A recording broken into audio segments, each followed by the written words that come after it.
Hey, what's going on, friends? My name is John Waldman. I'm a filmmaker based in New York, and today I want to talk about the Zhiyun B200. This is their newest lighting fixture. So what comes in the kit? You get the light, the cables, the reflector dish, and a protective cap. Right off the bat, the thing that most impressed me is the size. Look at this. I mean, well, I'm on a wide angle lens, so it'll probably look bigger than it is. I feel like this is the size of like a red Komodo. And so this light is so small, it is literally gonna go, look at this, right in here into my camera backpack. Nice and snug in my backpack. Power cables right here. So yeah, it is small. It is a 200 watt fixture. It's bicolor from 2700 to 6500 Kelvin.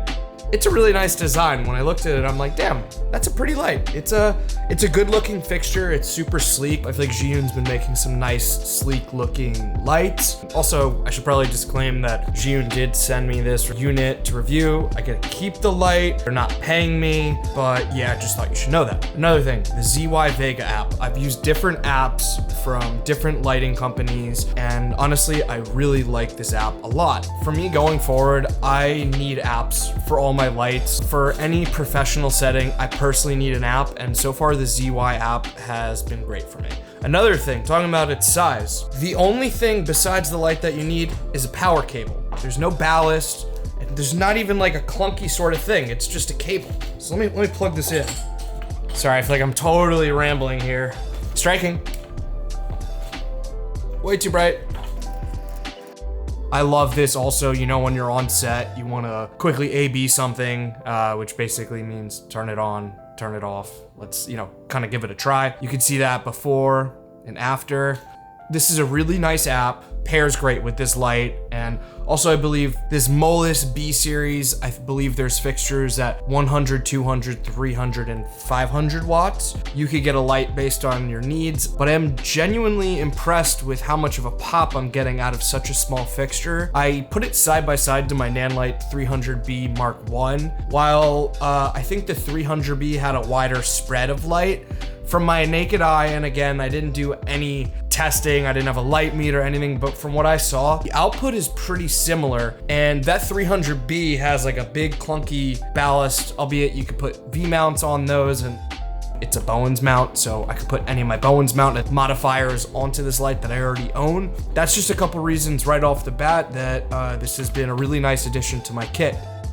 Also, I apologize, I've probably said this before, but I wouldn't take something that I don't think actually adds value to me and something that I actually would bring out on set. I am a director of photography and a camera operator. I'm going out multiple times a week shooting, whether it's documentaries, commercial videos, brand videos. The gear that I take to review is stuff that I could actually use this in my workflow. I wouldn't waste my time. I've already turned down, you know, products and companies that have reached out to me that want to collaborate because I don't really like their product. So, and I don't want this channel to become a advertisement spot, and on that note, I feel like I know you guys have been enjoying the vlogs. If you're new here, I started a little series of vlogs where you can kind of follow me behind the scenes and kind of, you know, break down and see what it's like as a freelance DP and camera operator. I do lighting setups, talk about cameras, crew, just the life as a freelancer. So if you're into that, maybe I'll have a playlist for all my vlogs or just see my recent videos. With the light, it also comes with a ballast.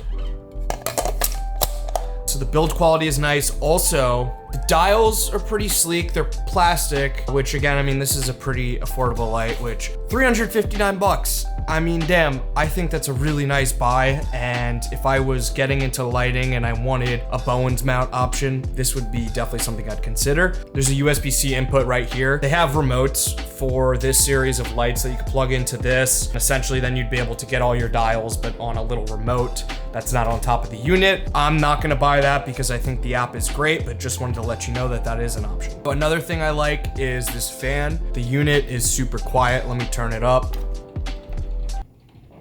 No, I can't hear anything.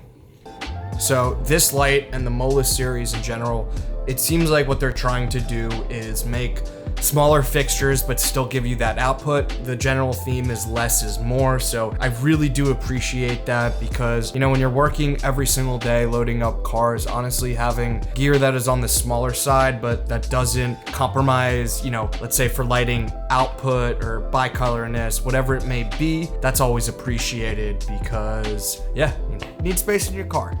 And honestly, just having the smaller footprint is always nice too. too. The color accuracy seems pretty good. I haven't really seen any like green or magenta shifts. Just on that, I love there's no ballast. You just plug this thing into the wall, it's ready to go, and it's just a wire. So again, a smaller footprint, still not lacking on quality or output. There is a feature on this where you could click, it goes to 20. Let me turn it off because it's bright.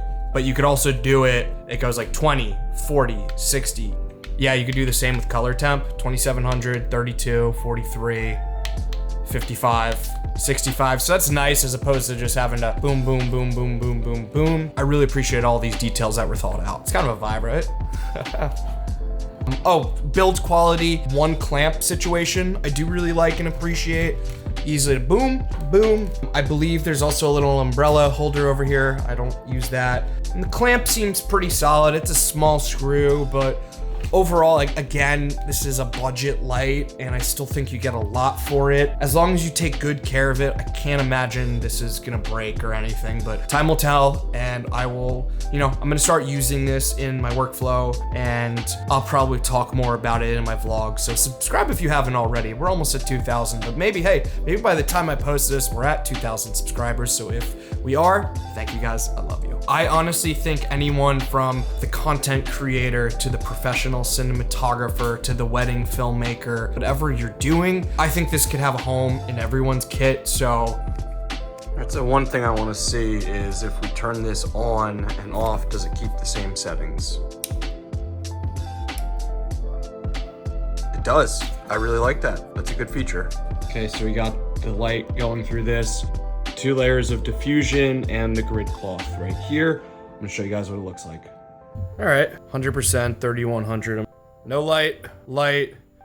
Obviously, this is not the greatest setup over here, but yeah, I mean, this app is snappy, changing color temps, the brightness.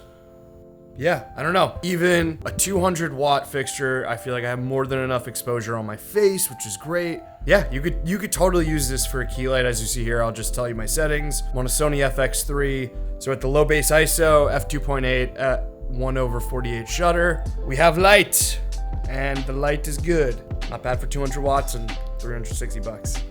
Another thing I think that's cool is because it's super lightweight. I'd like to see this rigged up overhead. Maybe this with my lantern attachment overhead, maybe for like a round table discussion thing. I'm excited. There's a lot of ways I'm gonna be using this.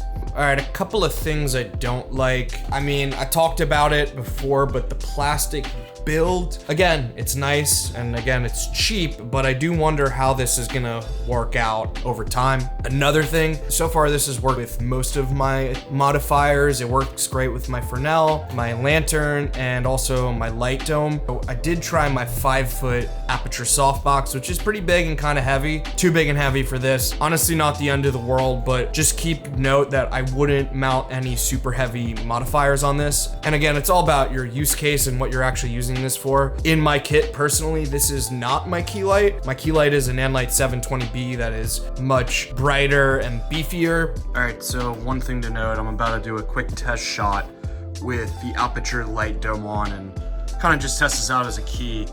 When I was first putting this on, this was a little bit loose, and because this is pretty light, it was like, burp. When you do loosen this, make sure you have a good grip on the unit. Damn, I might need a new light dome. Also didn't fully extend it.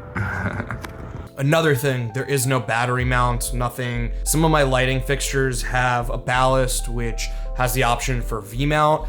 And with this being not as powerful as my other lights, I would hope, I'm like, oh, you know what, this would be great if I could just slap some V-mounts on there. Can't do that. Again, I've talked about, just kind of loving that it's just the light and the power cable, but there is no battery option. That is kind of a bummer. Another thing, so I kind of showed you how I could kind of click and dial up to 20%. I wish there was a quick option for on off. So on the app, there's a button, you can go boom, on, off, which is nice, but there's no, like for me to do that, I have to, which honestly, not that bad at all. That's actually pretty quick compared to some of my other lights. On a Bowens mount light, I've never seen these little holes in here. I wonder if that has to prevent overheating. Not that it's hot at all. I don't really know if it's a con, but just something to note. I just wanted to also talk a little bit about how I've been using this so far. I've been doing a lot of documentary work this past few weeks, and I've been bringing this on set. I'm hired as a camera operator, but I just wanted to bring this mostly to test this out. The DP Eric brings a Amaran 300C, which is a really dope light, and we use that as the key light. I still wanted to bring this in, and the way we used it, I paired it up with my Fresnel attachment, and we just kind of used it for 2 ways. 1, to light up a background, and 2, let's say you're in a setting where you turn off the house lights and the room is dark and you're bringing in all of your own lights. A nice move sometimes that you could do to bright up your scene is just pointing it at the ceiling. Pretend it was out of sight, but look. So that I just added light. This will give a more flattering look than just using overhead lights. A lot of times in these classrooms and office spaces, the lights have like these weird, gross green magenta things. And then when it's like directly overhead, you get the raccoon eyes. So bouncing light off a ceiling is a really good move. And then also just using it to light up a background as well. So yeah, I've been so far very impressed. I really enjoy this light and I'm generally gonna use it. I have also reviewed another light from Zhiyun. Go check that out over here. If I was to pick between the two, I would definitely buy this personally, mostly because of the Bowens mount. I am using though that light, the Cinepeer light, as my key light mixed with my aperture light dome. I'll show you. I have this big diffusion sheet. I have the Nanlite Pavo tube right here. So yeah, and then the Cinepeer is down here. And I'm bouncing that off the wall and it's going through this diffusion cloth. So basically that light was being bounced through there, kind of like a little book light. And that's how I'm getting this nice soft light. Again, it's not the greatest setup, but that's about it, guys. I hope you enjoyed this video. I'm really enjoying this light and I think pretty much anyone at any level could get value from it. Cheers. Damn, I actually hit my lens. That was dumb. Bye.